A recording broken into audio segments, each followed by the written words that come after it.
सभी धर्म प्रेमी सज्जनों को सादर नमस्ते। साथियों, बहुत बहुत स्वागत है आपका मेरे इस YouTube चैनल पर इस स्वाध्याय सत्संग रूपी आध्यात्मिक चर्चा में। संतों की वाणी पर बात कर रहे हैं और संतों की वाणी में श्रृंखला को आगे बढ़ाते हुए आज लेते हैं कलाम हजरत सुल्तान बाहू जी की कुछ पंक्तियां लेते हैं। क्या कहते हैं सुल्तान बाहू? एहतन मेरा चश्मा होवे, मुर्शिद वेख न रज्जा हूँ। एहतन मेरा चश्मा होवे, यानी ये मेरा पूरा शरीर अपनी आंखों से मैं देखूं, मुर्शिद न वेख न रज्जा हूँ, और उसको देख के मेरा दिल ही नहीं भरता। आप इसको प्रकृति के सौंदर्य से भी तुलना कर सकते हैं कि जब परमात्मा से संबंध बनता है तो ये सबसे बड़ी प्रकृति भी जो है ना परमात्मा नजर आता है। आम व्यक्ति को हमें यहाँ आपस में अगर ऐसे आमतौर पे देखें तो परमात्मा की भी झलक नहीं दिखाई देती, जबकि सारी सृष्टि उसने बनाई है। वृक्षों में, पुष्पों में, लताओं में, ये उड़ते पक्षियों में, चहचहाते पक्षी चिड़ियाओं में, ये सब परमात्मा के ही रूप हैं।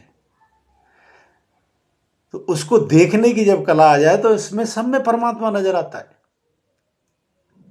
और इसीलिए कहते हैं अगर परमात्मा की यात्रा करनी है तो मैं तो सबसे पहले कहता हूं प्रकृति से संबंध बनाए व्यक्ति प्रकृति से जुड़ना सीखो।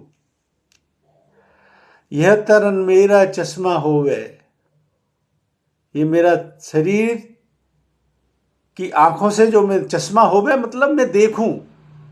मुर्शिद वेख न रज्जा हूं, और उसको देख के मेरा जी नहीं भरता। लू लू दे मुड़ लख लख चश्मा,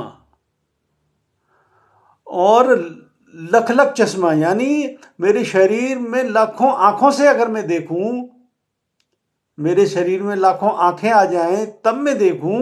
और कैसे देखूं? हिक खोला हिक कज्जा हूं, एक बंद हो तो एक खुले, एक बंद हो, इतनी आंखें मुझे मेरी अगर हों तब भी मेरा जी नहीं भरता इसको देखने से। ऐसी सृष्टि है, ऐसी परमात्मा के रंग हैं। इतना ढिंडिया सबर ना आवे, इतना ढिंडिया सबर ना आवे, और इतने पे भी सबर नहीं आता। होर किथे वल भज्जा हूं, और यहां से कहां भागूं। ये कहते हैं ना कि यहां पे चले जाओ वहां परमात्मा मिलेगा, वहां चले जाओ यहां परमात्मा मिलेगा। परमात्मा है तो सर्वत्र है। जहां पे भी व्यक्ति है वहां पे जो है ना देख के देखे। मैं कहता हूं रेगिस्तान में जो सोचते हैं लोग कि रेगिस्तान में कुछ नहीं होता, और रेगिस्तान की जो है ना उसकी खिलावट को देखो।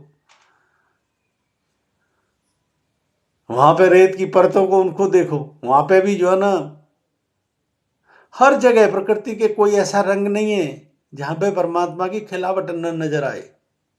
जरूरत है हमको उसमें देखने की कि ये उसके क्रिएशन है, उसने बनाया इसको।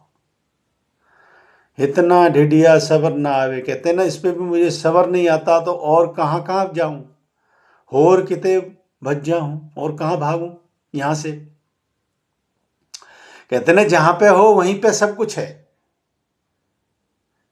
भगवान के लिए और कहीं भटकने की जरूरत है ही नहीं। भक्ति जहां पे है, अगर वो तहे दिल से याद करे तो परमात्मा सभी जगह है, सभी जगह विद्यमान है। और नहीं है तो कितने तीर्थ कर लो, कहीं कुछ भी नहीं है। इसलिए सुल्तान बाहू देखिए अगली पंक्ति में क्या कहते हैं? मुर्शिद दा दीदार है बाहू, मुर्शिद दा दीदार है बाहू। इस बाहू को उसका दीदार सब जगह नजर आता है। लख करोड़ा हज्जा हूं, जब यहां पे सभी जगह नजर आता है, और ऐसा नजर आता है लख करोड़ा हज्जा हूं कि लाख करोड़ बार मैं अगर हज पे भी चला जाऊं वहां पे भी कुछ भी नहीं है। उससे ज्यादा वहां यहां ही पे है, इसी क्षण है। समझने वाले व्यक्ति के लिए तो सब कुछ है। अब आप ये विचार कीजिए कि क्यों है, क्यों ऐसा कहा? कहते हैं तीर्थों के लिए लोग जो निकलते हैं, अच्छी बात है तीर्थों के लिए।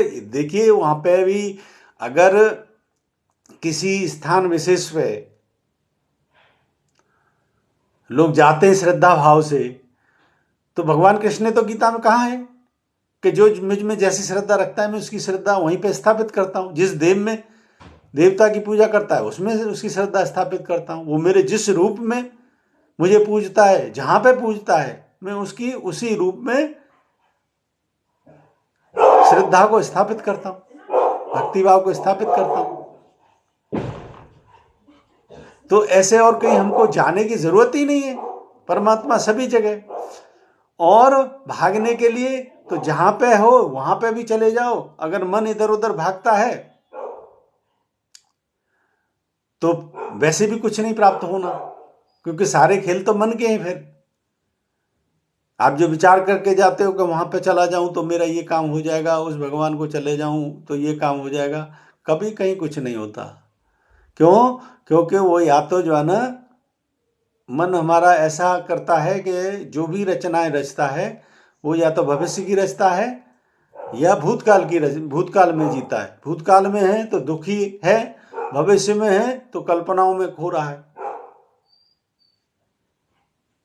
तो हमें इनसे प्रेरणा क्या लेनी चाहिए कि हमें वर्तमान में जीना चाहिए। वर्तमान में जीना चाहिए तो जिधर भी है परमात्मा ही परमात्मा है सभी जगह। और वैसा अगर आपके पास दृष्टि नहीं है तो कहीं पे भी चले जाओ। तो सुल्तान बाहू जी साफ साफ कह रहे हैं, मुर्शिद दा दीदार है बाहू लख करुणा हज जाऊं। जो यहाँ पे दीदार उसके हो रहे हैं वो ऐसे हो रहे हैं कि लाखों और करोड़ों बार में हज भी चला जाऊं तो भी वहां पे कुछ नहीं होना। ये होती है संत की वाणी। किसी भी श्रेणी में संत हो, संत की अलग ही शैली होती है और उसकी जो है ना स्पष्टता होती है परमात्मा के जो स्वरूप में उसकी लगन लगी है उसको। तो बड़ी अच्छी पंक्तियों के पास हमने आज ये समझा। एक बार ये पंक्तियों को और पढ़ देता हूं। एह तन मेरा चश्मा होवे मुर्शिद वेख न रज्जा हूं, लू लू दे मुड़ लख लख चश्मा हिक खोला हिक कज्जा हूं। इतना ठिडिया सबर न आवे होर किते बल भज्जा हूं, मुर्शिद दा दीदार है बाहू लख करुणा हज्जा हूं। बड़ी अच्छी पंक्तियां हैं। हमको कहते हैं ना, परमात्मा को या तो अपने अंदर मिलेगा या फिर जो है ना अपने अंदर नहीं अनुभव हो पा रहा है तो प्रकृति में खोजने की कोशिश करें, प्रकृति के साथ जुड़ें। और ऐसा करने से निश्चित तौर पर यही तरीके हैं। कहते हैं ना, प्रकृति को देखना निहारना शुरू करेंगे तो वहाँ पे भी भाव स्थापित होगा, वहाँ पे भी परमात्मा की झलक मिलनी शुरू होगी। ये संबंध बनाने के तरीके हैं। ईश्वर से जब तक संबंध ही नहीं बना, क्योंकि परमात्मा सबसे निकट है। जिस रूप में देखो परमात्मा सबसे निकट है और परमात्मा की निकटता यहाँ पे अभी इसी क्षण नहीं हो पा रही तो फिर परमात्मा कहीं पे भी नहीं है। फिर जो स्थान विशेष भी अगर हमने मान रखे हैं उन पे भी जाएंगे तो वहाँ पे आप देखोगे, आप इसको कोई भी व्यक्ति इसका अनुभव कर सकता है, क्रिया विशेष जरूर करोगे लेकिन आपका मन उस समय भी कहीं ना कहीं गुमराही कर रहा होगा। क्योंकि मन की गति इतनी तेज है कि 1 मिनट में बताते हैं 65 से 70 विचार तक उतरते हैं। बताओ 1 मिनट के अंदर ही अगर इतने विचार आते हैं तो ये तुम्हें कहाँ टिकने देता है? एक जगह पे कहीं नहीं टिकने देता। और टिकने देगा तो जो बात कही जा रही है कि वो इसी क्षण है, फिर और कहीं मुझे भागने की जरूरत नहीं है, यहीं पे है, सभी जगह है परमात्मा। तो इन्हीं पंक्तियों के साथ, बड़ी अच्छी पंक्ति है सुल्तान बाहू की, आज ये यहीं इस प्रसंग को आज यहीं पे विराम देते हैं। अगर ये वीडियो पसंद आया है तो इसको लाइक करें, अधिक से अधिक शेयर करें। इनका समाधान के लिए कोई प्रश्न है तो कमेंट बॉक्स में लिखें। बने रहें मेरे साथ, बने रहने के लिए बहुत बहुत धन्यवाद। त्योम सम नमस्ते।